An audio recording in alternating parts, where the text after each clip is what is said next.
نظام جو ہے وہ بیکٹیریل اور وائرس کا نظام ہے. ان دونوں پہلوؤں سے شیطان اور ابلیس نے سجدہ کرنے سے انکار کر دیا کہ ہم مخالفت کروں گا. اب جتنے بھی انسان اس دنیا میں بیکٹیریا پھیلے ہوئے ہیں اور وائرسز کام کر رہے ہیں، مصیبت ڈالی ہوئی ہے اور نہیں آتے، آدمی کو سجدہ نہیں کرتے. اگر قابو آتے ہیں تو پھر دوسری طرف سے نکل کے ایک اور شرارت بنا دیتے ہیں.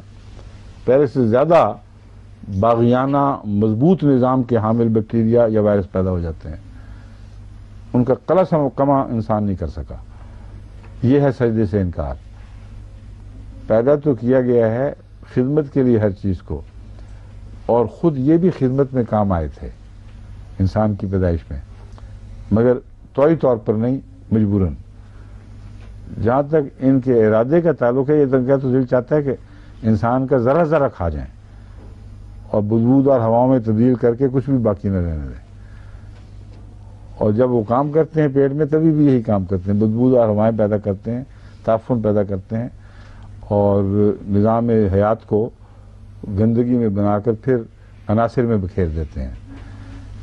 تو یہ ہے وہ کام جو ابلیس نے کرنا تھا اور جانتا تھا. یعنی اگر اس کا یہ مطلب نہیں کہ باشعور گفتگو ہو رہی ہے کوئی، مطلب یہ ہے کہ زبان حال سے یہ کلام ہے. آغاز آفرینش پہ وہ خدا تعالیٰ کی تخلیق اگر باتیں کرتی تو یہ کہتی کہ اس مٹی والے کو ہم پر کیا فضیلت ہے. یہ تو ہمارے آنکھوں کے سامنے جمعہ 8 دن کل کی پیدائش ہے. یہ ہم اس سے پہلے کی آگ سے پیدا ہوئے، ہم غالب لوگ ہیں، ہم میں غالب طاقتیں ہیں. بس ہم اس ادنا چیز کو کیوں سجدہ کریں. اور سلسال من حمیم مسنون کا اس لیے تکرار اس لیے کی گئی ہے کہ یہاں شیطان ذلیل اور ادنا حیثیت کو ظاہر کرنے کے لیے ریپیٹ کر رہا ہے.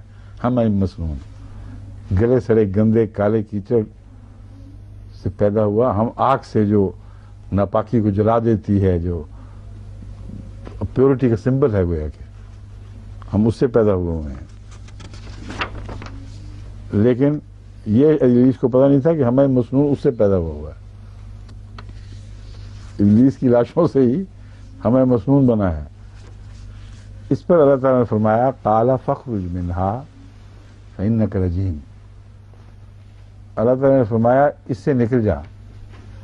اب لوگ سمجھتے ہیں کہ جنت سے نکلا ہے، حالانکہ جنت کی کوئی بحث ہی نہیں، یہاں کوئی تعلق ہی نہیں. ابتداء آفرینش کے رازوں سے پردہ اٹھایا جا رہا ہے کہ کیسے دنیا بنی، اور اس میں 3.5 بلین سال پہلے کی مخلوق کی باتیں ہو رہی ہیں. تو اس سے نکل جا کا مطلب ہے تو نے جو اپنی عزت بنا رکھی ہے کہ میں غالب ہوں، اس حالت سے تو نکل جا، کیونکہ آئندہ آنے والے حالات ثابت کریں گے کہ تجھے انسان پر غلبہ نہیں نصیب ہوگا اور انسان تجھ پر غالب آئے گا، مگر وہ انسان جو روحانی معنوں میں انسان کامل، خدا کا مطیع، اطاعت شار بندہ ہے، اور دنیاوی معنوں میں جو صحت کے تمام اصولوں پر چلتا ہے اور استوا کے اس مضمون پر پورا اترتا ہے، اس کی حفاظت کرتا ہے، جس کا ذکر گزرا ہے اس کے تعلق میں، کہ جب ہم نے اس کے نظام کو متوازن کر دیا، جب عناصر میں ایک میزان پیدا کر دیا، تو جب تک انسانی عناصر میں میزان ہے، شیطان یعنی بیکٹیریا اور وائرس کو اس پر کوئی بھی برتری حاصل نہیں، بالکل بے حیثیت ہیں. انسان کا اندرونی نظام جو متوازن ہے، جب تک متوازن رہتا ہے اس وقت تک بیکٹیریا کی کیا کہتے ہیں اس کو، پہنچ سے یا دسترس سے باہر ہے اور بالا ہے. جہاں اندرونی نظام بیمار ہو، وہ اس کا آغاز بیکٹیریا سے نہیں ہوتا. اندرونی نظام کی بیماری توازن کے بگڑنے سے تعلق رکھتی ہے، یعنی استوا کا مضمون ختم ہو جاتا ہے. جب نظام حیات میں توازن بگڑے تو اس وقت بیکٹیریا آ کے بیٹھتے ہیں. اسی طرح روحانی نظام میں جب خدا تعالیٰ کی قائم کردہ شریعت سے بے اعتنائی کرنے کے نتیجے میں یا بغاوت کرنے کے نتیجے میں جب روحانی وجود کا نظام بگڑتا ہے تب شیطان کو موقع ملتا ہے کہ وہاں دخل کر کے ان بندوں کو اپنا بنا لے. تبھی اللہ تعالیٰ جو آگے مضمون بیان کر رہا ہے اس طرح بیان فرما رہا ہے کہ شیطان کے بننے سے پہلے ان کے اندر کوئی خرابی پیدا ہوتی ہے.